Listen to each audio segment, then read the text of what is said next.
Yesu ashimwe cyane. Amen.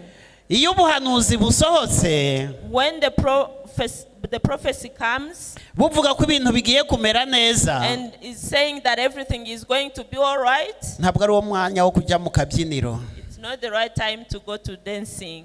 ni umwanya wo kujya ku mavi, It's the time to kneel down and kuko hari pray, ibibazo bigomba kuza, because there are always problems that come. hari ibibaya ugomba kunyuramo, You have to go through the valleys. ugomba kunyura mu kibaya. You go through the valley.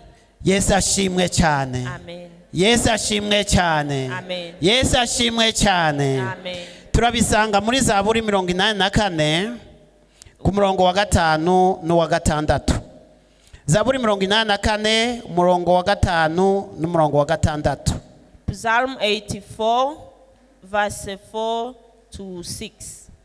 Ngo hahirwa ababa mu nzu yawe babasha kugumisha kugushima ubudasiba.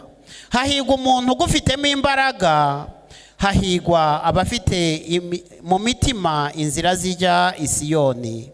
Iyo banyuze mu gikombe cyitwa Baka, bagihindura ahantu h'amasoko, imvura y'umuhindo icyambika imigisha.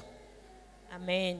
Psalm 84 verse 5 to 6 says, "Blessed is the man whose strength is in you, whose heart is set on pilgrimage.